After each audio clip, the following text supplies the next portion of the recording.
ونؤمن به ونتوكل عليه ونعوذ بالله من شرور أنفسنا ومن سيئات أعمالنا من يهده الله فلا مضل له ومن يضلل فلا هادي له وأشهد أن لا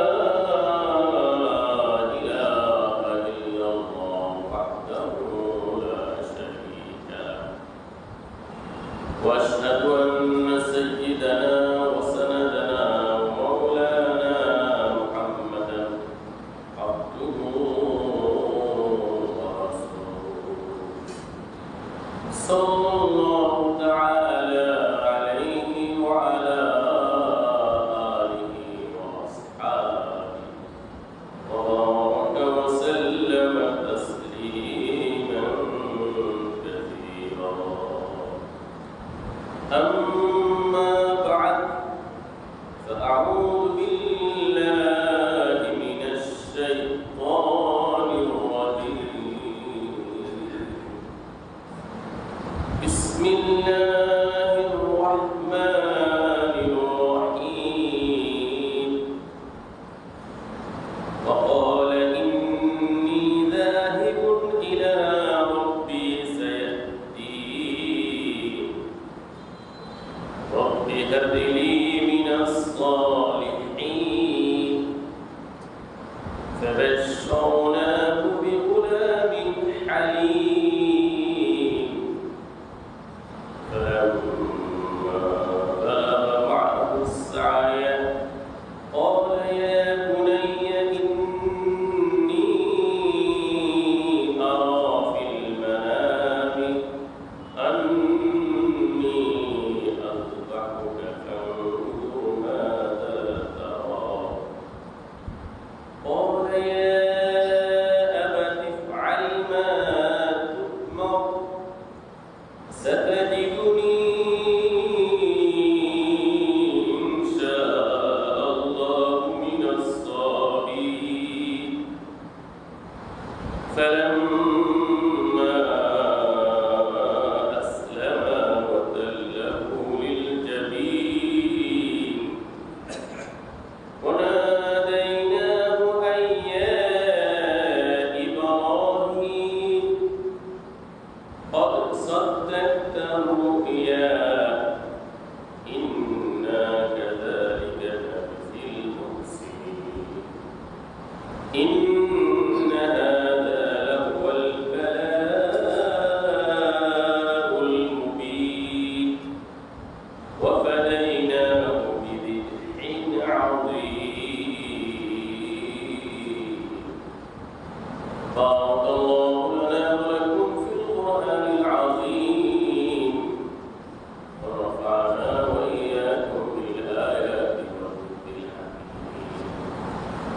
প্রাণগুলি আন্তরিকভাবে অত্যন্ত নিষ্ঠার সাথে ক্লাসের সাথে ইস্তিগফার পাঠ করি, নবীর প্রেমে উজ্জীবিত হয়ে দরুদ পাঠ করি। আস্তাগফিরুল্লাহ আল্লাযী লা ইলাহা ইল্লা হুয়াল হাইয়ুল কাইয়্যুম ওয়া আতুবু ইলাইহি।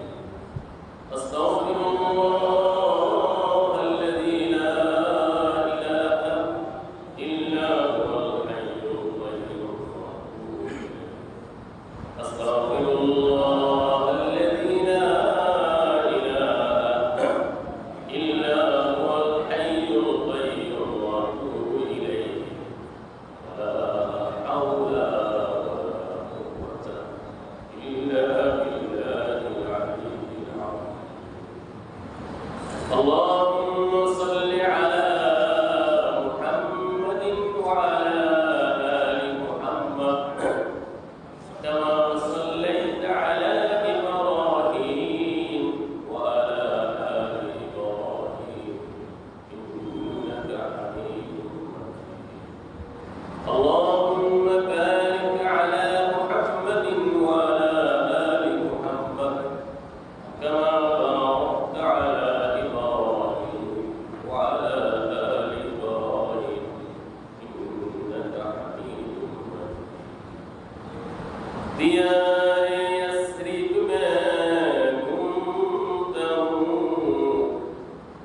नबी की दहलीज सुनता हूँ, शराबे इश्क़ नबी को पीता हूँ, मौजे मौजे से मैं झूमता हूँ।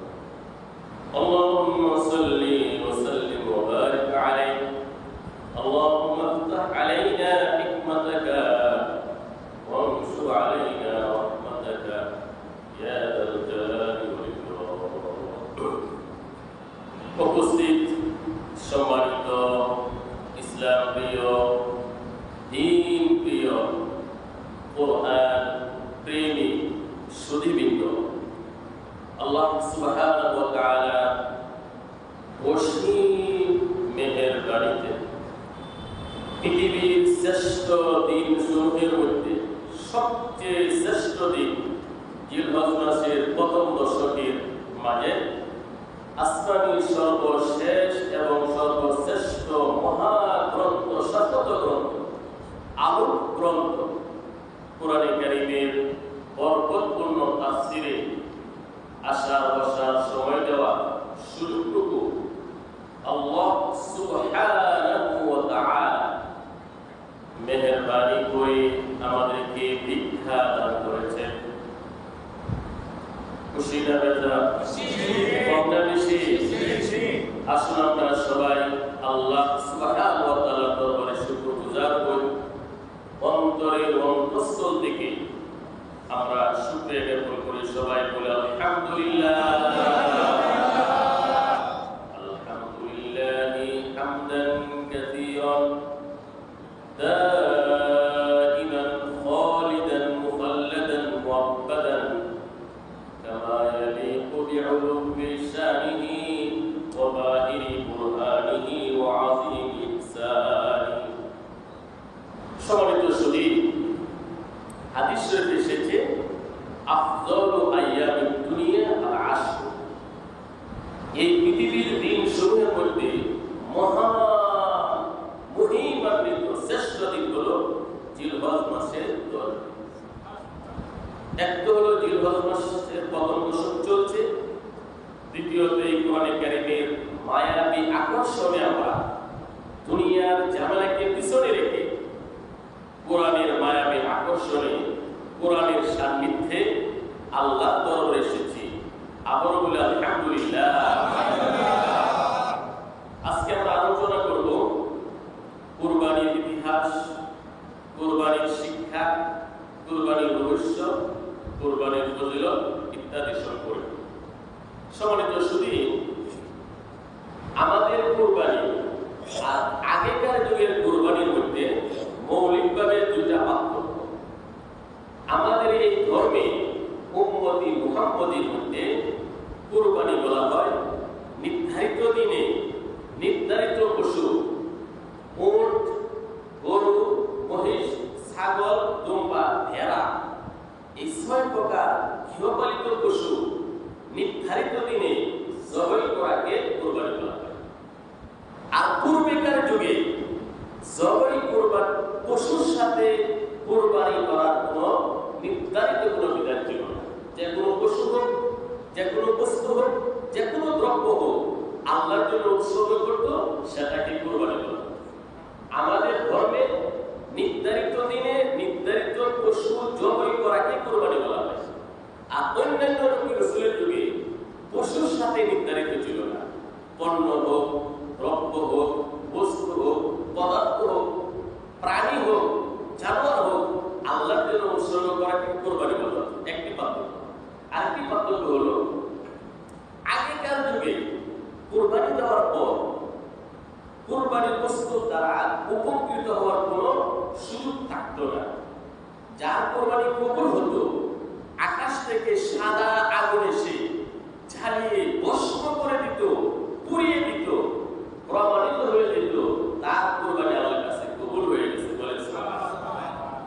আগেকার যুগে বিধান ছিল যার কুরবানি আল্লাহর কাছে কবুল হবে, ওই বস্তু, ওই প্রাণীটাকে আকাশ থেকে সাদা আগুন এসে জ্বালিয়ে দিত, তখন প্রমাণিত হয়ে যেত তার কুরবানি আল্লাহর কাছে কবুল হয়েছে, সে আল্লাহর প্রিয় হবে।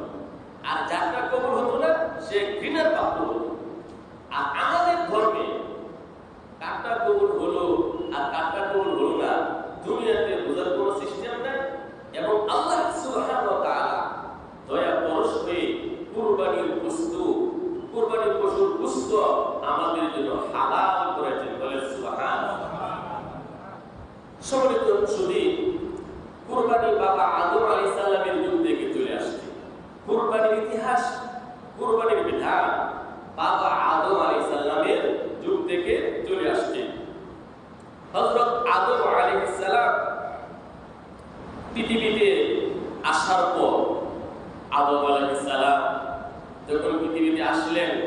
মা হাওয়া আলাইহিস সালামের সাথে সাক্ষাৎ হলো, আদম আলাইহিস সালাম তার নিজ হাতে 60 হাত লম্বা ছিলেন। আদম আলাইহিস সালাম কয় হাত লম্বা ছিলেন? যেহেতু মানুষ লম্বা, হাতও কি হবে? লম্বা হবে। বাবা আদম আলাইহিস সালাম তার নিজ হাতে 60 হাত লম্বা ছিলেন। যেহেতু আদম আলাইহিস সালাম 60 হাত লম্বা, আদম আলাইহিস সালামের অঙ্গ থেকে মা হাওয়া আলাইহিস সালামকে সৃষ্টি করা হয়েছে। আদম আলাইহিস সালামের স্ত্রী সহধর্মিণী অর্ধাঙ্গিনী, তিনিও তো সেম হবেন। কি বলেন আপনারা? বাবা আদম আলাইহিস সালাম যদি 60 হাত লম্বা হয় তার হাতে, মা হাওয়া আলাইহিস সালাম তার মতোই হবে।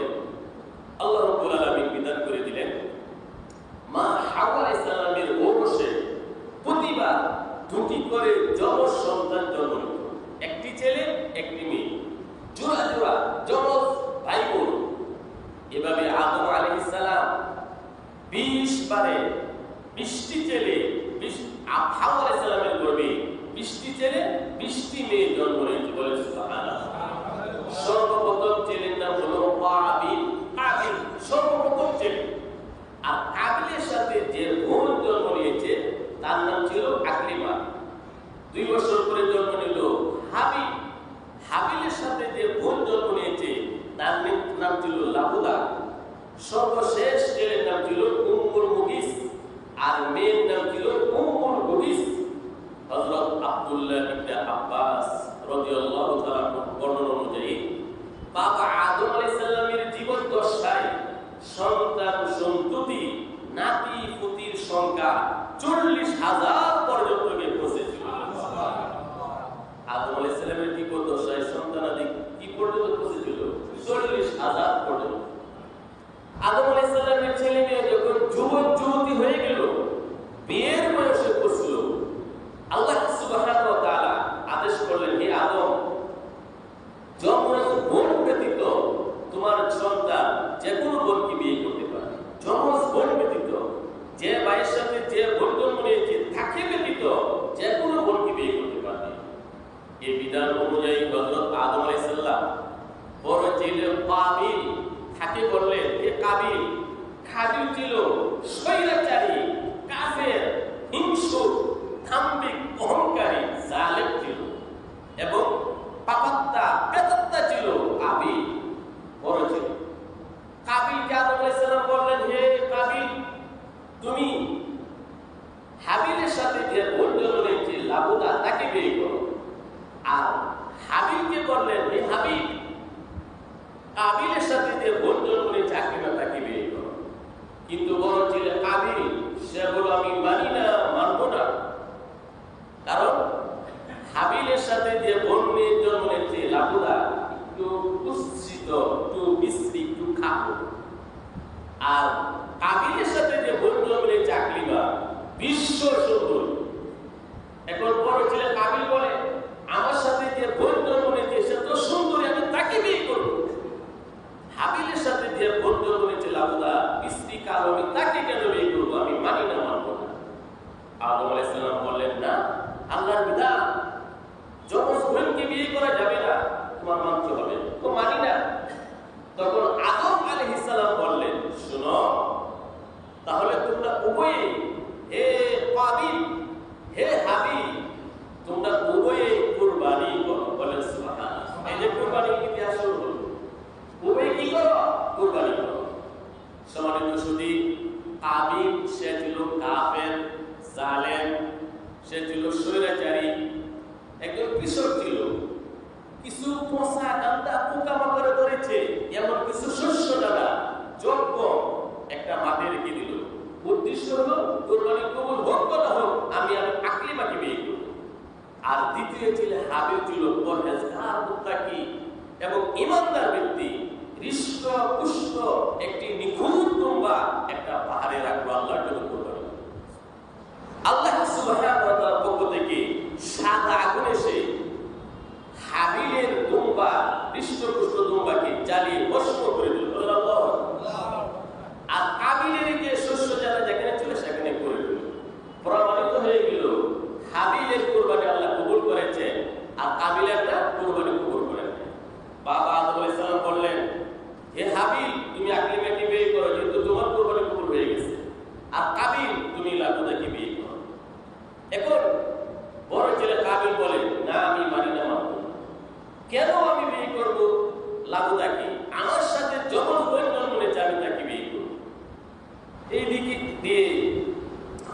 মৌসুম শুরু হয়ে গেল, বাবা আদম আলাইহিস সালাম হজে চলে আসলেন। এখন বড় ছেলে কাবিল হাবিলকে বলে, হে হাবিল, তোর কুরবানি কেন কবুল হলো, আমারটি কেন কবুল হলো না? হিংসার আগুনে জ্বলতে লাগলো। এক পর্যায়ে বড় ছেলে ছোট ছেলে কাবিলকে হত্যা করলো। আল্লাহ সুবহানাহু ওয়া তাআলা সূরাতুল মাইদার মধ্যে এই আলোচনা শুরু করেছেন। ওয়াতলু আলাইহিম নাবা বনাই আদম বিল হক ইয قربا قربانا فتقبل من أحدهما ولم يتقبل من الآخر قال لأقتلنك قال إنما يتقبل الله من المتقين। এরশাদ হচ্ছে, হে নবী, আপনি তাদের কাছে আলোচনা করুন, বর্ণনা করুন আদম আলাইহিস সালামের দুই সন্তানের কাহিনী যথাযথভাবে। ঈদ করবা কুরবানা, যখন উভয়ে কুরবানি পেশ করেছিল, কাবিল এবং হাবিল, ফাতুবিলা মিন আহাদিহিমা, একজনের কুরবানি কবুল হলো, হাবিলের কুরবানি কবুল হলো, ওয়ালা মুতাকাব্বাল মিনাল আখার, অপরজনের কুরবানি কবুল হলো না, কাবিলের কুরবানি কবুল হলো না। যেহেতু কাবিলের কুরবানি কবুল হলো না, কাবিলে বলল, ক্বালা লাআকুলান্নাক, হে হাবিল, তোমার কুরবানি কেন কবুল হলো, আমি তোমাকে হত্যা করে ফেলবো। বলেন নাউযুবিল্লাহ। ক্বালা ইন্নামা ইয়াতাকাব্বালুল্লাহু মিনাল মুত্তাকিন। হাবিলে বললেন, নিশ্চয় আল্লাহ তাআলা মুত্তাকি বান্দার কুরবানি কবুল করেন। সুবহানাল্লাহ। لئن بسطت إلي يدك لتقتلني ما أنا بباسط يدي إليك لأقتلك إني أخاف الله رب العالمين। হাবিলে বলল, ভাই, তুমি আমার বড়, তুমি যদি আমাকে হত্যা করো, আমি কিন্তু তোমাকে হত্যা করব না।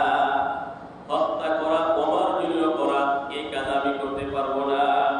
আমি বিশ্ব প্রতিপালক আল্লাহকে ভয় করি। ইন্নী উরিদু আন তাবুআ বিইসমি ওয়া ইসমিকা ফাতাকুনা মিন আসহাবিন নার ওয়া যালিকা জাযাউয যালিমিন। আমাকে যদি হত্যা করো, আমার গুনাহ নিয়ে তুমি জাহান্নামে যাবে, তোমার গুনাহ আমার গুনাহ নিয়ে তুমি জাহান্নামে যাবে, এটাই জালেমদের শাস্তি।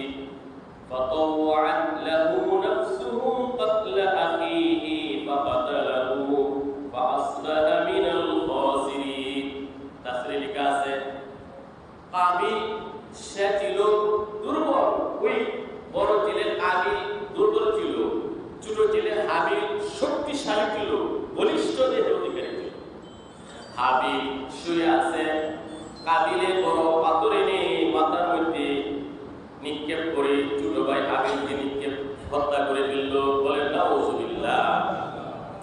কাবিলে হাবিলকে হত্যা করে ফেলল। সম্মানিত সুধী, এটা হলো পৃথিবীতে সর্বপ্রথম হত্যাকাণ্ড।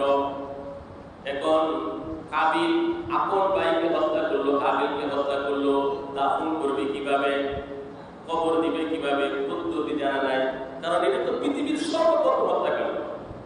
আল্লাহ সুবহানাহু ওয়া তাআলা একটি কাক প্রেরণ করলেন। একটি কাক এসে আরেকটা মরা কাককে, কাওয়াকে মাটি গরম করে দাফন করল।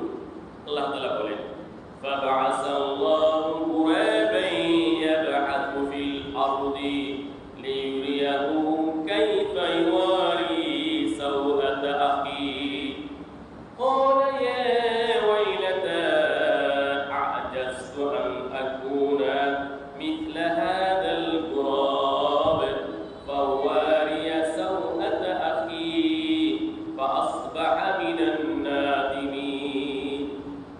তখন কাবিল বুঝতে পারলো, আমার ভাইকে কিভাবে দাফন করতে হবে। আল্লাহ তাআলা কাক প্রেরণ করলেন কিভাবে কবর দিতে হবে, মানুষকে দাফন করতে হবে। সম্মানিত সুধী, আলোচিত এই আয়াতগুলোর মধ্যে আল্লাহ সুবহানাহু ওয়া তাআলা বাবা আদম আলাইহিস সালামের ছেলে কাবিল এবং হাবিলের কুরবানির কথা আলোচনা করেছেন। কাবিল হাবিলকে হত্যা করেছিল, এই জন্য আল্লাহ তাআলা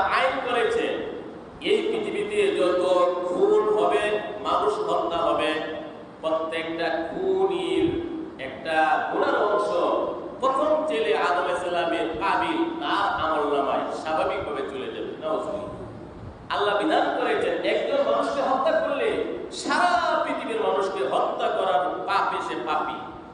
আর কেউ যদি কাউকে হত্যা না করে, সারা পৃথিবীর মানুষকে হত্যা না করলে যে সব এই সব আল্লাহ তাআলা তাকে দান করবেন। সুবহানাল্লাহ। তো আমরা এখন জানতে পারলাম যে কুরবানি আদম আলাইহিস সালামের যুগে ছিল। কার যুগে ছিল? আদম আলাইহিস সালামের যুগে ছিল। তো আদম আলাইহিস সালামের যুগ থেকে কুরবানি আস্তে আস্তে আস্তে আস্তে ইব্রাহিম আলাইহিস সালামের যুগে চলে আসে। ইব্রাহিম আলাইহিস সালাম তিনি আল্লাহ তাআলার প্রিয় পাত্র ছিলেন। আল্লাহ সুবহানাহু ওয়া তাআলা ইব্রাহিম আলাইহিস সালামকে বিভিন্ন ভাবে পরীক্ষা করেছেন। وَإِذِ ابْتَلَى إِبْرَاهِيمَ رَبُّهُ بِكَلِمَاتٍ فَأَتَمَّهُنَّ। আল্লাহ তাআলা সূরা বাকারাতে বলেছেন বিভিন্ন ভাবে ইব্রাহিম আলাইহিস সালামকে আল্লাহ তাআলা পরীক্ষা করেছেন। ইব্রাহিম আলাইহিস সালামকে বাদশা নমরুদের বিশাল অগ্নিকুণ্ডে আল্লাহ তাআলা নিক্ষেপ করেছেন। ইব্রাহিম আলাইহিস সালামের পুত্র যখন ইসমাঈল বড় হলো, কুরবানির আদেশ দিয়েছেন, যার সামনে আসছে। এই বিভিন্ন পরীক্ষায় উত্তীর্ণ হওয়ার পর আল্লাহ সুবহানাহু ওয়া তাআলা ইব্রাহিম আলাইহিস সালামকে বন্ধু হিসেবে গ্রহণ করলেন। বলে সুবহানাল্লাহ। ওয়াত্তাখাযাল্লাহু ইব্রাহিমা খলিলা। আল্লাহ সুবহানাহু ওয়া তাআলা ইব্রাহিমকে বন্ধু হিসেবে গ্রহণ করলেন। আমরা কি কেউ বলতে পারবো যে আল্লাহ আমার বন্ধু? কে পারবে? বরং আল্লাহ বলতেছেন আমি আল্লাহর বন্ধু হলো ইব্রাহিম। আর ইব্রাহিম আলাইহিস সালাম বলতেন আমার বন্ধু হলো আল্লাহ সুবহানাহু। কঠিন কঠিন পরীক্ষা দেওয়ার পরে আল্লাহ তাআলা ইব্রাহিম আলাইহিস সালামকে বন্ধু হিসেবে গ্রহণ করেছেন। সম্মানিত সুধী, ইব্রাহিম আলাইহিস সালাম যখন বাদশা নমরুদের বিশাল অগ্নিকুণ্ড থেকে সহি সালামতে বের হয়ে আসলেন, ইব্রাহিম আলাইহিস সালামের তখন একমাত্র স্ত্রী ছিল, সহধর্মিণী ছিল বিবি সারা। সারা ছিল ইব্রাহিম আলাইহিস সালামের পত্নী, স্ত্রী। ইব্রাহিম আলাইহিস সালামের স্ত্রী বিবি সারা তিনি ছিলেন বিশ্ব সুন্দরী। তিনি কি ছিলেন? বিশ্ব সুন্দরী। ইব্রাহিম আলাইহিস সালাম ইরাকের বাবেল শহর থেকে ইচ্ছা করলেন স্ত্রীকে নিয়ে পবিত্র ভূমি শামে চলে যাবেন। ইব্রাহিম আলাইহিস সালাম তার একমাত্র সহধর্মিণী পত্নী বিবি সারা বিশ্ব সুন্দরী তাকে নিয়ে ইরাকের বাবেল শহর থেকে রওনা দিলেন, শামে চলে যাবেন। মধ্যে পড়ল মিশর। তৎকালীন যুগে মিশরের বাদশার নাম ছিল সাদেব বিন সাদেব। মতন্তরে সাদেব বিন সাদেব। তার চরিত্র ছিল খারাপ, দর্শন করা এটা ছিল তার একটা খারাপ স্বভাব। ইব্রাহিম আলাইহিস সালামের সহধর্মিণী সারা বিশ্ব সুন্দরী। ইব্রাহিম আলাইহিস সালাম যখন বিবি সারাকে নিয়ে মিশরের পয়েন্টে পৌঁছলেন, বাদশা সাদেব বিন সাদেবের জনগণ লোকেরা চিন্তাই করে বিবি সারাকে ইব্রাহিম আলাইহিস সালামের হাত থেকে নিয়ে গেল। ইব্রাহিম আলাইহিস সালাম ওযু করে নামাজে দাঁড়ালেন। বাদশা সাদেব বিন সাদেব এত সুন্দরী নারী পেয়ে আনন্দে আত্মহারা। বিশেষ কামরায় যখন বসত উদ্দেশ্যে নিয়ে গেল, হাত বাড়ানোর জন্য ইচ্ছা করলো। মা সারা তিনি বললেন আমাকে একটু সুযোগ দাও, আমি ওযু করব, 2 রাকাত নামাজ পড়ব। বলেন আল্লাহু আকবার। বুখারী শরীফের হাদিসে আসছে বিবি সারা তিনি ওযু করলেন, 2 রাকাত নামাজ পড়লেন, আল্লাহর কাছে হাত তুলে বললেন রব্বুল আলামিন, আমি তোমার প্রিয় হাবিব বন্ধু ইব্রাহিমের স্ত্রী, আমার সতীত্বকে আমি হেফাজত করেছি, আজকে এই কাফের থেকে তুমি আমাকে হেফাজত করো। সাথে সাথে বাদশা অবশ হয়ে গেল, মাটিতে পড়ে সে কাঁদতে শুরু করল। আল্লাহু আকবার। বাদশা বলল আমাকে মাফ করে দাও, ক্ষমা করে দাও। বিবি সারা আল্লাহর কাছে বলেন আয় আল্লাহ, বাদশা যদি এখন মারা যায় আমি আসামি হব, বাদশাকে সুস্থ করো। আল্লাহ তাআলা সুস্থ করে দিলেন। আবারও বাদশা হাত বাড়াতে চায়, আবারও সারা ওযু করলেন, 2 রাকাত নামাজ পড়ে আল্লাহর কাছে দোয়া করলেন। আবারও বাদশা অবশ হয়ে গেল, রাজি হয়ে গেল। এভাবে 3 বার বাদশা যখন ওষুধ উদ্দেশ্যে হাত বাড়ায়, নামাজ পড়ে সারা আল্লাহর কাছে দোয়া করে, বাদশা মাটিতে পড়ে কাঁদতে শুরু করল।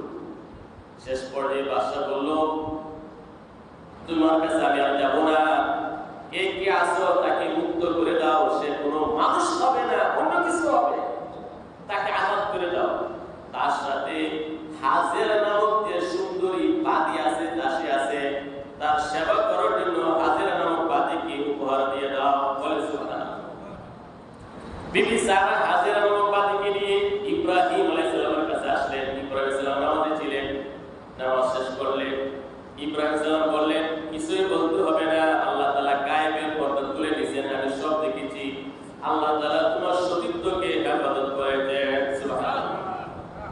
সম্মানিত সুধী, ইব্রাহিম আলাইহিস সালামের বয়স প্রায় 100 কাছাকাছি, 100 কাছাকাছি, 99 বছর বয়স। বহুত উত্তর ইব্রাহিম আলাইহিস সালাম, কিন্তু কোনো সন্তান নেই। তো ইব্রাহিম আলাইহিস সালামকে বিবি সারা বললেন, এই যে হাজেরা নামক বাদী বাদশা আমাকে খেদমতের জন্য দিয়েছে, সে তো দাসী, তাকে আজাদ করুন, আপনার তাকে বিয়ে করুন, হয়তো তার উপর আল্লাহ তাআলা কোনো সন্তান দিতে পারে। বলে সুবহানাল্লাহ। ইব্রাহিম আলাইহিস সালাম বিয়ে করলেন, আল্লাহর কাছে দোয়া করলেন, রব্বি হাবলি মিনাস সালিহিন, হে আল্লাহ, হে আমার রব, আমাকে নেক সন্তান দান করুন।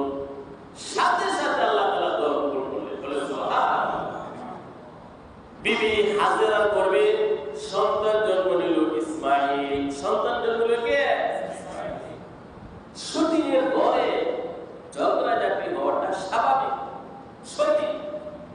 এখন বিবি হাজেরা বিবি সারার মধ্যে প্রায়ই ঝগড়া, সকাল বিকাল। বিবি সারা একদিন বললেন, হে হাজেরা, আল্লাহর কসম, তুমি এত সুন্দর, তোমার 2 কান কেটে তোমাকে বিশ্রী বানিয়ে দেব। ইব্রাহিম আলাইহিস সালাম বললেন, তুমি যেহেতু কসম করে বলেছো এই কথা, কসম পূর্ণ করতে হবে। এখন বিবি হাজেরার 2 কানে 2টা ছিদ্র করে দাও, তোমার কসম পূর্ণ হয়ে যাবে। বিবি হাজেরার 2 কানে 2টা ছিদ্র করে দিল।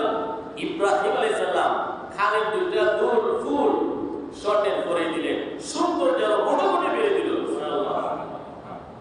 কান বিন্দানোর কথা আছে ইতিহাসে, কিন্তু নাক বিন্দানোর কথা, টুক বিন্দানোর কথা, এই যে নাক বিন্দা, এইগুলা ইসলামে নাই। আচ্ছা যাক, তো এখন সকাল বিকাল ঝগড়া লেগে যায়। আল্লাহ সুবহানাহু ওয়া তাআলা ইব্রাহিম আলাইহিস সালামকে আদেশ করলেন, হে ইব্রাহিম, শাম থেকে বিবি হাজেরা পুত্র ইসমাঈলকে মক্কায় বাইতুল্লাহর কাছে রেখে আসো। সম্মানিত সুধী, বাইতুল্লাহ শরীফের তখন কোনো অস্তিত্ব ছিল না। নূহ আলাইহিস সালামের প্লাবনে বাইতুল্লাহ বিধ্বস্ত হয়েছিল, ধ্বংস হয়ে গিয়েছিল।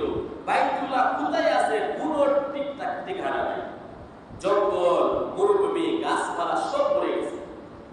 আল্লাহ সুবহানাহু ওয়া তাআলা ইব্রাহিম আলাইহিস সালামকে আদেশ করলেন, পুত্র ইসমাঈল বিবি হাজেরাকে বাইতুল্লাহর নিকটে রেখে আসো। শাম থেকে ইব্রাহিম আলাইহিস সালাম মা হাজেরা পুত্র ইসমাঈল শিশু পুত্র বাইতুল্লাহর কাছে রেখে আসলেন।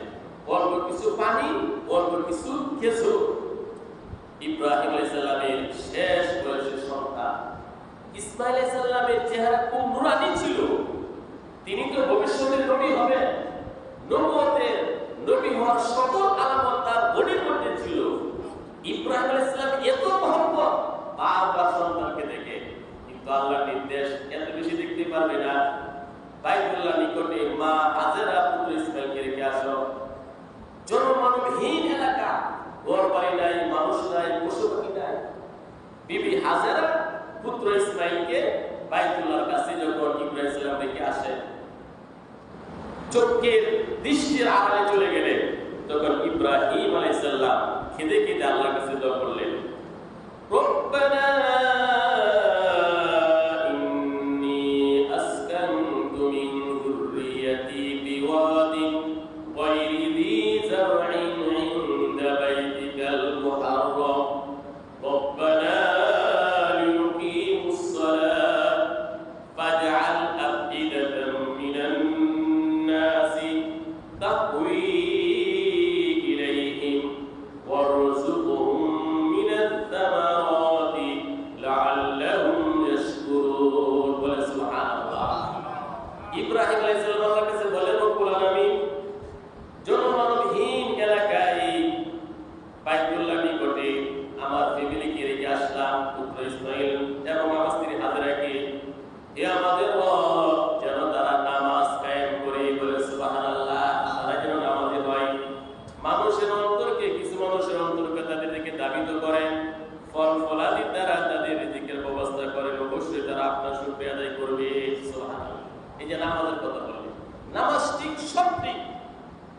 ইব্রাহিম আলাইহিস সালাম চলে আসলেন, অল্প কিছু পানি, অল্প কিছু খেজুর, খেজুরও শেষ হয়ে গেল, পানিও শেষ হয়ে গেল। মা হাজেরা তিনি লক্ষ্য করলেন ক্ষুধার কারণে হাজেরার বুকের দুধ শুকিয়ে গেল, পানি নাই, খেজুর নাই। পুত্র ইসমাইলের জিহ্বা শুকিয়ে যাচ্ছে পানির জন্য। পানির ব্যবস্থা করার জন্য বিবি হাজেরা সাফা পাহাড়ে দৌড় দিলেন, সাফা থেকে আবার মারওয়া পাহাড়ে দৌড় দিলেন, আবার সাফাতে আসলেন, আবার মারওয়াতে আসলেন। এভাবে পানির সন্ধানে ছটফট করে বিবি হাজেরা সাফা মারওয়া সাই করলেন 7 বার। ভবিষ্যৎ নবীকে বাঁচানোর জন্য বিবি হাজেরা যে সাফা মারওয়া সাই করলেন দৌড়াদৌড়ি, আল্লাহর কাছে এত ভালো লেগেছে, এই স্মৃতিটাকে ধরে রাখার জন্য হাজী সাহেবদের জন্য জরুরি বিধান করে দিলেন। সুবহানাল্লাহ। গায়েব থেকে একটা আওয়াজ আসলো, তোমার সন্তান ধ্বংস হবে না, এই সন্তান এবং এই সন্তানের পিতাই বাইতুল্লাহ পুনর্নির্মাণ করবে। বিবি হাজেরা যখন সন্তানের কাছে আসলেন, এসে দেখেন ইসমাইল আলাইহিস সালামের পায়ের আঘাতে মরুভূমি থেকে পানি বের হতে শুরু করলো। পানি বের হচ্ছে, তখন মা সারা তিনি বললেন জম জম জম জম তাম তাম, এবং বালু দিয়ে বেড়া দিলেন। মা হাজেরা বিবি সেদিন ওই জমজম কূপকে বেড়া না দিতে সারা পৃথিবী পানিতে সয়লাব হয়ে গেল। জমজম কূপের আবিষ্কার হয়ে গেল, বলে সুবহানাল্লাহ। তো ইব্রাহিম আলাইহিস সালাম এখন মাঝে মাঝে শাম থেকে পুত্র ইসমাইল স্ত্রী হাজেরাকে দেখার জন্য আসে। সম্মানিত সুধী, ইসমাইল আলাইহিস সালামের বয়স যখন 12-13, পিতার সাথে চলাফেরা করতে পারেন। একদিন আল্লাহ সুবহানাহু ওয়া তাআলা স্বপ্নে দেখালেন ইব্রাহিম পুত্র ইসমাইলকে জবাই করো। আল্লাহ প্রথম দিন স্বপ্ন দেখলেন, দ্বিতীয় দিন স্বপ্ন দেখলেন, তৃতীয় দিন স্বপ্ন দেখলেন।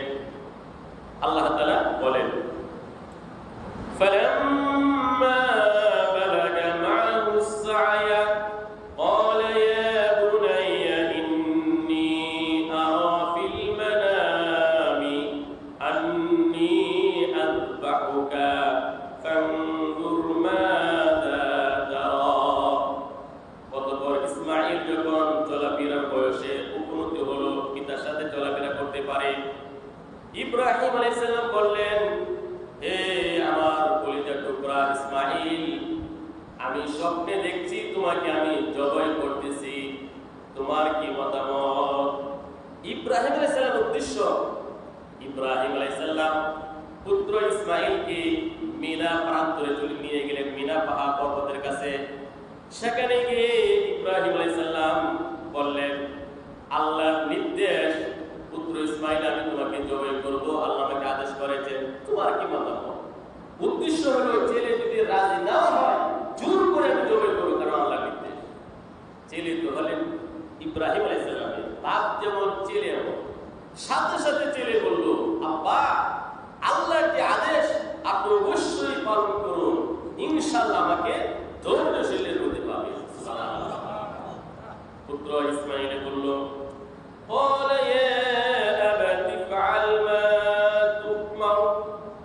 আব্বা জান, আল্লাহ যে আদেশ আপনাকে করেছেন আপনি তা বাস্তবায়ন করুন। সাতাজিদুনি ইনশাআল্লাহু মিনাস সাবিরিন। ইনশাআল্লাহ আপনি আমাকে অবশ্যই ধৈর্যশীলদের মধ্যে পাবেন। সুবহানাল্লাহ। ইনশাআল্লাহ বললে, ইনশাআল্লাহ বললে আল্লাহর পক্ষ থেকে বিশেষ সাহায্য আসে। সম্মানিত সুধী, নবী করিম সাল্লাল্লাহু আলাইহি ওয়াসাল্লামকে মক্কার কাফেররা একটা প্রশ্ন করল। তখন আল্লাহ নবী বললেন, আগামীকাল বলবো, ইনশাআল্লাহ বললেন না। আল্লাহ তাআলা 2 সপ্তাহ পর্যন্ত ওহী বন্ধ রাখলেন। পরে আল্লাহ তাআলা নাযিল করলেন, ওয়ালা তাকুলান্না লিশাইইন ইন্নী ফাইলুন যালিকা গাদা ইল্লা আইয়াশা আল্লাহ। হে নবী, ইনশাআল্লাহ না বলে আগামীকাল বলবো, আগামীকাল করব, দিব, এমন কিছুই বলবেন না। অবশ্যই কি বলতে হবে? ইনশাআল্লাহ বলতে হবে। ইনশাআল্লাহ বললে আল্লাহর পক্ষ থেকে সাহায্য আসে। সম্মানিত সুধী, ইসমাঈল আলাইহিস সালাম বললেন, সাতাজিদুনি ইনশাআল্লাহু মিনাস সাবিরিন। ইনশাআল্লাহ, আল্লাহ চাহে তো আমাকে ধৈর্যশীলদের মধ্যে পাবেন। ইব্রাহিম আলাইহিস সালাম ছুরিকে দাঁড়ালেন, পুত্র ইসমাঈলের দুই হাত বাঁধলেন, দুই পা বাঁধলেন, ইব্রাহিম আলাইহিস সালামের চোখও বেঁধে ফেললেন। কারণ সন্তানের মহব্বতে হয়তো আল্লাহর হুকুম পালন করতে বাধাগ্রস্ত হবে। এক পর্যায়ে ইব্রাহিম আলাইহিস সালাম পুত্র ইসমাঈলকে কাঁধ করে মাটিতে শুইয়ে দিলেন এবং বারবার গলার মধ্যে ছুরি চালাইতে লাগলেন। বলেন আল্লাহু আকবার। ফালাম্মা আসলামা ওয়া কাল্লামু লিল জাবিন। আল্লাহ বলেন, ফালাম্মা আসলামা, ইব্রাহিম আলাইহিস সালাম জবাব করতে প্রস্তুত হয়ে গেল, পুত্র ইসমাঈল জবাব হওয়ার জন্য প্রস্তুত হয়ে গেল। এটাকে আল্লাহ তাআলা বলেন আসলামা, আত্মসমর্পণ করলো। ইসলাম শব্দের অর্থ হলো সারেন্ডার করা, আত্মসমর্পণ করা, মেনে নেওয়া। ইসলাম অর্থ শান্তি না, সালাম অর্থ শান্তি। তবে ইসলামের ফলাফল হলো শান্তি। কোন ব্যক্তি যদি ব্যক্তিগত জীবনে ইসলাম মানে, পারিবারিক জীবনে ইসলামকে ফলো করে, সামাজিকভাবে ইসলামকে অনুসরণ করে, রাষ্ট্রীয়ভাবে ইসলামকে অনুসরণ করে, ফলাফল শুধু শান্তি আর শান্তি আর শান্তি। সুবহানাল্লাহ। তো ইসলাম শব্দের অর্থ হলো আত্মসমর্পণ করা। মুসলমানি ওয়াদ গারদান নিহাদান ইনানে খুতবদস্তে খাজাদান। মুসলমান, ইসলামের মর্ম হলো নিজের গলায় দড়ি লাগিয়ে কোরআন হাদিসের সামনে দিয়ে দেওয়া, কোরআন হাদিস যেভাবে বলে সেভাবে চলা। আমার মতে কোনো মত না, আমার কথায় কোনো কথা না, কোরআন হাদিস যেভাবে বলে সেভাবে চলা, এর নাম হলো ইসলাম। তো ইব্রাহিম আলাইহিস সালাম পুত্রকে জবাই করার জন্য প্রস্তুত হয়ে গেলেন, পুত্র ইসমাঈল জবাই হওয়ার জন্য প্রস্তুত হয়ে গেলেন। ইব্রাহিম আলাইহিস সালাম হাত পা বেঁধে পুত্র ইসমাঈলকে কাঁধ করে শুয়ে দিলেন। আল্লাহ বলেন, ফালাম্মা আসলামা, উভয়ে যখন আত্মসমর্পণ করল, নত হয়ে গেল, ইব্রাহিম আলাইহিস সালাম জবাই করার জন্য প্রস্তুত, পুত্র ইসমাঈল জবাই হওয়ার জন্য প্রস্তুত। ওয়াতাল্লাহু লিল জাবিন, পুত্র ইসমাঈলকে কাঁধ করে শুয়ে দিলেন। ইব্রাহিম আলাইহিস সালাম বারবার গলার মধ্যে ছুরি চালাচ্ছেন। আল্লাহু আকবার। সম্মানিত সুধী, প্রত্যেক নবীর গায়ে অসাধারণ শক্তি থাকে। আমাদের বিশ্বনবী সর্বশেষ সর্বশ্রেষ্ঠ মহামানব মুহাম্মদুর রাসূলুল্লাহ সাল্লাল্লাহু আলাইহি ওয়াসাল্লামের গায়ে 4000 পুরুষের শক্তি ছিল। আমাদের নবীর গায়ে কয় হাজার জনের শক্তি ছিল? 4000। তো ইব্রাহিম আলাইহিস সালামের গায়ে তো সেই পরিমাণ শক্তি ছিল। ছুরিকে বারবার ধারালেন, পুত্র ইসমাঈলের গলার মধ্যে বারবার ছুরি চালাচ্ছেন, গলা কাটে না। ইব্রাহিম আলাইহিস সালাম রাগ করে ছুরিকে নিক্ষেপ করে ফেলে দিলেন, একটা পাথর উপর পড়লো, পাথরটা কেটে গেল। আল্লাহ। ইব্রাহিম আলাইহিস সালাম পাথরকে বললেন, হে পাথর, হে ছুরি, বারবার আমি গলার মধ্যে ইসমাঈলের গলায় চালালাম, গলা কাটলে না, আর পাথর কেটে গেল, ছুরির জবান খুলে গেল। আল্লাহ। ছুরি বলে, ইব্রাহিম, আপনি আমাকে একবার আদেশ করেছেন গলা কাটার জন্য, আল্লাহ আমাকে 70 বার নিষেধ করেছেন ইসমাঈলের গলায় যেন আমি না কাটি। আল্লাহ। তো ইব্রাহিম আলাইহিস সালাম বারবার গলাতে ছুরি চালাইতেছেন। আল্লাহ তাআলা বলেন, ওয়ানাদাইনাহু আইয়া ইব্রাহিম। আল্লাহ বলেন, আমি ডাক দিয়ে বললাম, হে ইব্রাহিম, হে ইব্রাহিম, কাদ সাদ্দাকতার রুয়া, তুমি স্বপ্নকে সত্যে পরিণত করেছ, তুমি স্বপ্নকে সত্যে পরিণত করেছ। ইন্না কাযালিকা নাজজিল মুহসিনিন, এমন ভাবে আমি সৎ কর্মশীলদেরকে, বিশেষ ব্যক্তিদেরকে পুরস্কার দিয়ে থাকি। ইন্না হাযা লাহুয়াল বালাউল মুবিন, নিশ্চয় এটি সুস্পষ্ট একটা পরীক্ষা। ওয়া ফাদাইনাহু বিযিবহিন আযীম, তার পরিবর্তে মহান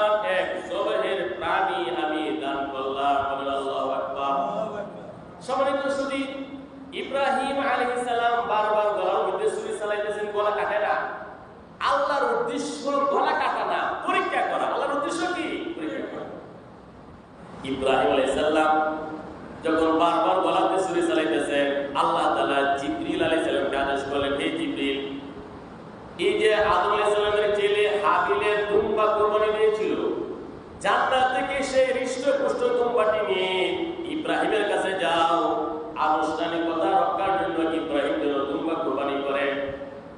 জিবরিল আলাইহিস সালাম প্রথম আকাশে, জিবরাইল আলাইহিস সালাম দেখতেছেন যেভাবে ইব্রাহিম আলাইহিস সালাম ছুরি চালাইতেছেন, এত দ্রুত জমিনে পৌঁছার আগে হয়তো জবাইয়ের কাজ সম্পন্ন করবেন। এই জন্য জিবরিল আলাইহিস সালাম প্রথম আকাশ থেকে বললেন, আল্লাহু আকবার, আল্লাহু আকবার, আল্লাহ মহান, আল্লাহ শ্রেষ্ঠ। ইব্রাহিম আলাইহিস সালাম আকাশে তাকিয়ে দেখেন জিবরিল আলাইহিস সালাম দুম্বা নিয়ে আসতেছেন। তখন ইব্রাহিম আলাইহিস সালাম বললেন, লা ইলাহা ইল্লাল্লাহ, আল্লাহু আকবার, আল্লাহ ছাড়া কোনো ইলাহ নাই, আল্লাহই শ্রেষ্ঠ। ছুরির তলে ছিলেন ইসমাঈল, তিনি তখন বললেন, আল্লাহু আকবার ওয়া লিল্লাহিল হামদ, আল্লাহ মহান, আল্লাহর জন্য সকল প্রশংসা। সুবহানাল্লাহ। একজন স্বর্গীয় দূত সাইয়্যিদুল মালায়েকা জিবরিল আলাইহিস সালাম, তার তকবীর, ইব্রাহিম আলাইহিস সালামের তকবীর, ভবিষ্যতে নবী হবেন ইসমাঈল, এই তিন মহান ব্যক্তির তকবীর আল্লাহর কাছে এত বেশি প্রিয় লেগেছে, কেমন পর্যন্ত যেন স্মৃতিটা ধরে রাখা যায়। এই জন্যই মুসলিম উম্মাহ নরনারীর জন্য আল্লাহ তাআলা ওয়াজিব করেছেন প্রত্যেক ফরজ নামাজের পরে 9 জিলহজের ফজর থেকে 13 জিলহজের আসর পর্যন্ত ফরজ নামাজের পরে তাকবীরে তাশরিক পড়তে হবে। আল্লাহু আকবার, আল্লাহু আকবার, লা ইলাহা ইল্লাল্লাহ, আল্লাহু আকবার, আল্লাহু আকবার ওয়া লিল্লাহিল হামদ। সম্মানিত সুধী, এই তো হলো কুরবানি। আল্লাহ সুবহানাহু ওয়া তাআলা সূরা কাউসারে বলেন, ইন্না আ'তাইনাকাল কাউসার ফাসাল্লি লিরাব্বিকা ওয়ানহার। হে নবী, কুরবানি করুন, নামাজ পড়ুন একমাত্র আল্লাহর জন্য, কুরবানি করুন একমাত্র আল্লাহর উদ্দেশ্যে। ফাসাল্লি লিরাব্বিকা ওয়ানহার, আল্লাহর জন্য নামাজ পড়ুন, আল্লাহর জন্য কুরবানি করুন। আল্লাহ তাআলা বলেন, কুল ইন্না সলাতি ওয়া নুসুকি ওয়া মাহইয়ায়া ওয়া মামাতি লিল্লাহি রাব্বিল আলামিন। এগুলো আপনি বলুন, আমার নামাজ, আমার কুরবানি, আমার জীবন, আমার মৃত্যু সব বিশ্ব প্রতিপালক আল্লাহর জন্য উৎসর্গ। আমাদের জীবন আল্লাহর জন্য, মরণ আল্লাহর জন্য, নামাজ আল্লাহর জন্য, কুরবানি কার জন্য? আল্লাহর জন্য।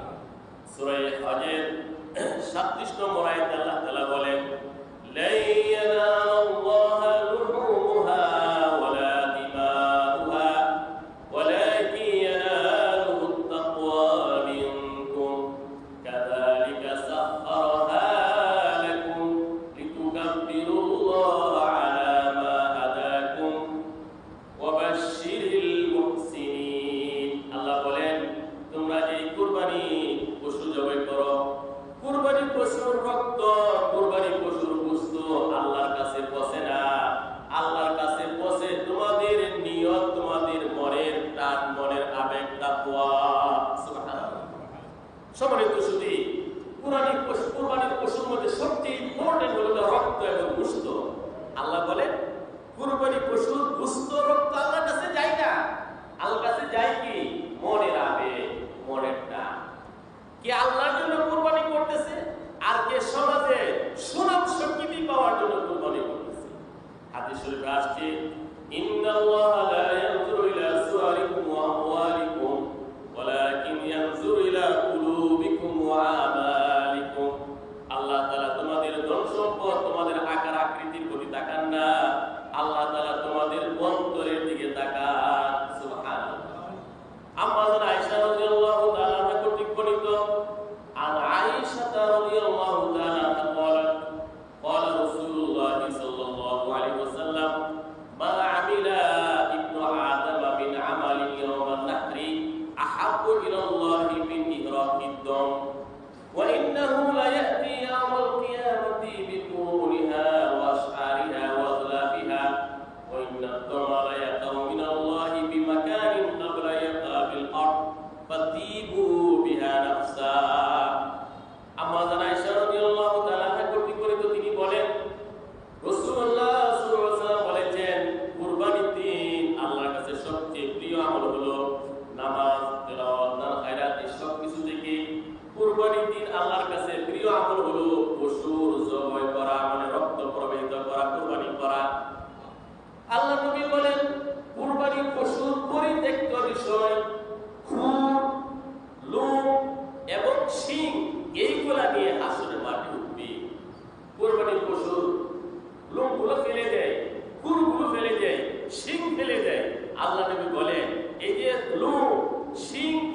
এইগুলা নিয়ে হাসির মাঠে উঠবে এবং এর পুরস্কার দেওয়া হবে। আল্লাহ নবী বলেন কুরবানির পশুর রক্ত মাটিতে পড়ার আগে আল্লাহর কাছে কবুল হয়ে যায়। এজন্যই সন্তুষ্ট চিত্তে তোমরা আল্লাহর জন্য কুরবানি করো। আবু যায়েদ ইবনে আরকাম قال قال أصحاب رسول الله صلى الله عليه وسلم يا رسول الله ما هذه الأضاحي যায়েদ ইবনে আরকাম রাদিয়াল্লাহু তাআলা কর্তৃক বর্ণিত তিনি বলেন নবীর সাহাবীগণ জিজ্ঞেস করলেন হে আল্লাহর রাসূল কুরবানির রহস্য কি, তাৎপর্য কি, হাকিকত কি? আল্লাহ নবী বললেন সুন্নাতু আবিকুম ইব্রাহিম আলাইহিস সালাম। কুরবানি হলো ইব্রাহিম আলাইহিস সালামের তরিকা, ইব্রাহিম আলাইহিস সালামের সুন্নাহ, ওয়াজিব, সুন্নাত মানে ওয়াজিব। সাহাবায়ে কেরাম বললেন ফামা লানা ফিহা ইয়া রাসূলুল্লাহ, ইয়া রাসূল আমাদের কি লাভ হবে কুরবানি দিলে? আল্লাহ নবী বললেন বিকুল্লি শারাতিন হাসানা, কুরবানির পশুর প্রত্যেকটা লোমের বিনিময়ে আল্লাহ তাআলা হাসানা দান করবেন। সাহাবায়ে কেরাম বললেন ইয়া রাসূলুল্লাহ দুম্বা ভেড়ার তো বেশি লোম হয়। আল্লাহ নবী বললেন বিকুল্লি শারাতিন মিনাস সুফি হাসানা, প্রত্যেকটা দুম্বা ভেড়ার পশমের বিনিময়ে আল্লাহ তাআলা হাসানা দান করবেন। হাসানা হলো পরকালীন মুদ্রা, যেমন আমাদের মুদ্রা বাংলাদেশের টাকা, ইন্ডিয়া রুপি, এভাবে ডলার, ইউরো, পরকালের যে মুদ্রা সেটার নাম হলো হাসানা। বলেন সুবহানাল্লাহ। কুরবানির পশু প্রত্যেকটা লোমের বিনিময়ে আল্লাহ তাআলা হাসানা দান করবেন। সম্মানিত শুধু আল্লাহ নবী বলেন যাদের সামর্থ্য আছে কুরবানি দেওয়া, সে যদি কুরবানি না দেয় সে যেন আমাদের কিয়ামতের কাছে না আসে। আল্লাহ নবী প্রতি বছর মদিনাতে কুরবানি দিয়েছেন। বিদায় হজ্জের বছর ব্যক্তিগতভাবে নবীজি 100 উট কুরবানি দিয়েছেন। 63টি উট নবীজি নিজের হাতে জবাই করেছেন। নবীজি ক্লান্ত হয়ে গেলেন, আলী রাদিয়াল্লাহু আনহু বলে যে আলী বাকি 37টা আমার পক্ষ থেকে তুমি জবাই করো। আল্লাহ তো কুরবানি এক মহান ইবাদত, আল্লাহ সন্তুষ্টির জন্য করতে হবে, শুধু আল্লাহকে খুশি করার জন্য।